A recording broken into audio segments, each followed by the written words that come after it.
Hello, good morning, नमस्कार। सभी का स्वागत है स्पिरिचुअलिटी मैटर्स अध्यात्म के और मेरे इस चैनल पे। आई होप सब अच्छा कर रहे होंगे अपनी लाइफ में, लाइफ को एंजॉय कर रहे होंगे, गीता सत्र का आनंद ले रहे होंगे और इस गीता ज्ञान से बहुत कुछ सीख रहे होंगे।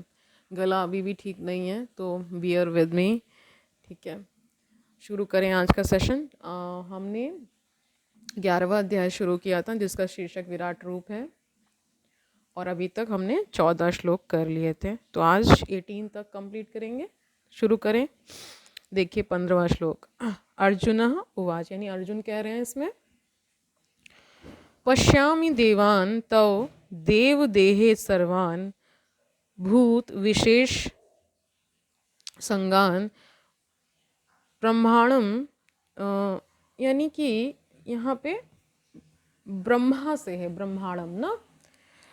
ईशम कमल आसन स्थम ऋषीन च सर्वान उर्गान च दिव्यान।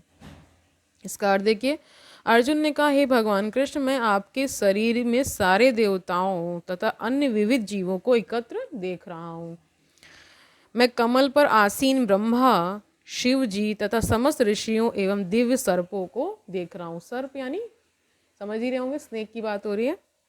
और उसमें भी जैसे नाग, सर्प है ना, ये सब अलग अलग बताए गए हैं, इनको एक नहीं कहा गया। ये समानार्थी हो सकते हैं बट कभी भी एक नहीं होते हैं, क्योंकि उसमें भी बहुत सारे क्या है, वैरायटी कह लीजिए, उनकी स्पीशीज अलग अलग है ना, इसलिए ऐसा है।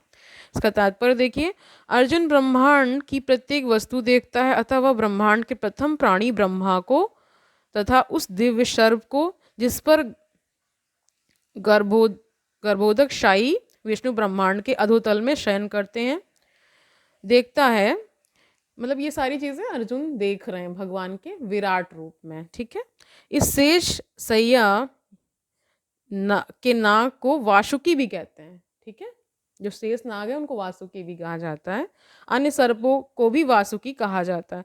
अर्जुन गर्भोदक शाही विष्णु से लेकर कमल लोक स्थित ब्रह्मांड के शीर्षस्थ भाग को, जहाँ ब्रह्मांड के प्रथम जीव ब्रह्मा निवास करते हैं, देख सकता है।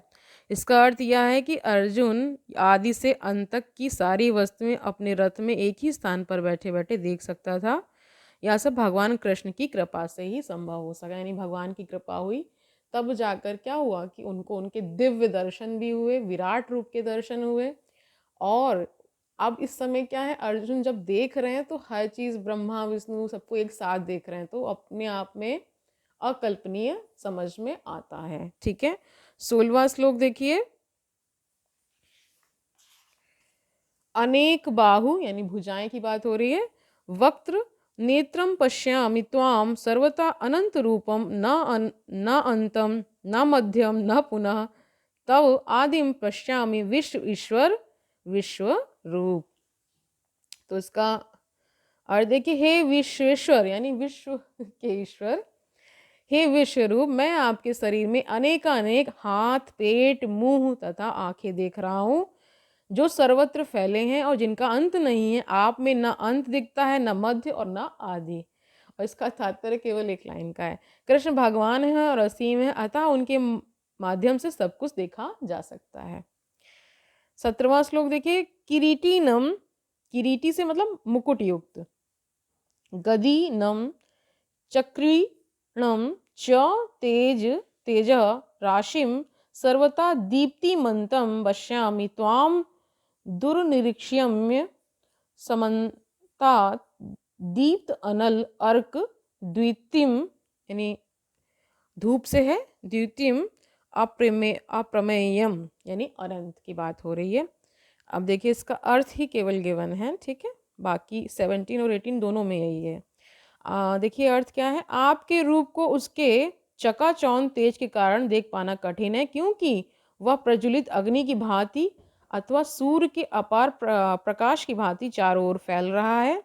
तो भी मैं इस तेजोमय रूप को सर्वत्र देख रहा हूँ, जो अनेक मुकुटों, गदाओं तथा चक्रों से विभूषित है। यानी कि तेज इतना ज़्यादा है कि नॉर्मल आइज से तो देखना पॉसिबल नहीं है, इसीलिए उन्हें दिव्य नेत्र प्रदान किए गए थे। अर्जुन को दिव्य नेत्र मिले थे, तभी तो भगवान के विराट रूप को वो देख पाए थे। सामान्य जन के वश का नहीं है। इन जो आँखें हमें मिली हुई हैं उसमें ये दिव्य दर्शन पॉसिबल नहीं है। ठीक है, 18वां श्लोक देखिए। त्वम अक्षरम परमम दिव्येदी वेदितव्यम त्वम अस्य विश्वस्य परम निधानम त्वम अव्ययः शाश्वत धर्मगोप्तः सनातन त्वम पुरुषा मता में। इसका अर्थ देखिए, आप परम आद्य ये वस्तु हैं, आप इस ब्रह्मांड के परम आधार हैं, आप अव्यय हैं तथा पुराण पुरुष हैं, आप सनातन धर्म के पालक भगवान हैं, यही मेरा मत है। तो इसका कोई एक्सप्लेनेशन यानी तात्पर्य नहीं है।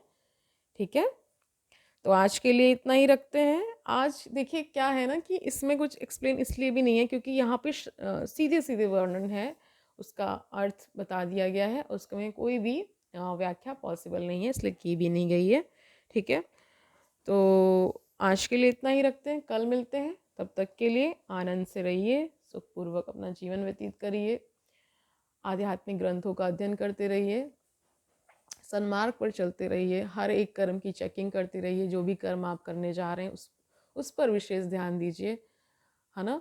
और अगर सुख के पीछे नहीं भागेंगे तो दुख भी नहीं आएगा, समान स्थिति बनी रहेगी। कोशिश कर सकते हैं क्योंकि हम मनुष्य योनि में हैं, हम कोशिश कर सकते हैं, हम अपना पूरा पुरुषार्थ कर सकते हैं उस ओर बने रहने के लिए। बाकी विपदाएं समस्याएं ये सब तो आएंगी ही, उनको थोड़े समय के लिए विचलित भी करेंगे, फिर जब हम इस ज्ञान से जब जुड़े रहते हैं तो फिर हम बाउंस बैक कर जल्दी पाते हैं। ठीक है, उसमें ही निमग्न नहीं हो जाते हैं, दुख में ही। ठीक है, क्योंकि दुख तो आएगा आएगा, क्योंकि हम किस लोक में हैं, मृत्यु लोक में है। और इस संसार को क्या कहा गया है, दुख में। बुद्ध ने भी यही कहा था कि संसार दुख में है और इसका इलाज क्या है, इसका क्या है, वो निर्वाण उन्होंने बताया था। ठीक है, निर्वाण महावीर ने कहा था, इन्होंने एक तरह से कहा था कि सब कुछ रोक दिया जाए ना, जहाँ पे कुछ भी नहीं होता है, यानी शून्य की बात कर दी थी उन्होंने। वही आपके नागार्जुन का शून्यवाद है, बुद्ध का मध्यम जो मार्ग है उसमें क्या यही कहा गया ना कि जहाँ पे सब कुछ क्या हो जाता है, रुक जाता है, वहीं इंसान क्या होता है, शून्य हो जाता है। और वहीं से एक दिव्य आनंद, फिर उससे फिर वापस नहीं आया जाता। एक स्थिति जब बन गई तो फिर वापस उस स्थिति को पाना ही सबसे मुश्किल काम है।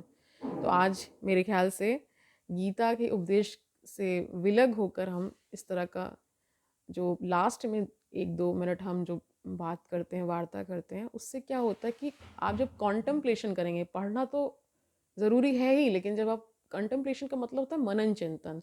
आपने कुछ पढ़ा, उसका जब आपने मनन चिंतन किया, आपने जीवन में देखा कि क्या क्या घटित हो रहा है, उसके अनुसार ही फिर चीज़ें आगे बढ़ती हैं। आप ये सोच पाते हैं कि क्या सही है क्या गलत है। बहुत सारे उदाहरण आपको मिल जाएंगे, आपके आसपास ही मिल जाएंगे कि क्या वो गलत कर रहे हैं और उसका परिणाम क्या होगा, क्या भोगना पड़ेगा। इसलिए हर एक कर्म की चेकिंग करते रहिए। ठीक है, कोई भी कर्म करने से पहले सबसे पहले ये सोचिए कि क्या ये कर्म सही है। ठीक है, कल मिलते हैं, तब तक के लिए हरि ओम तत्सत।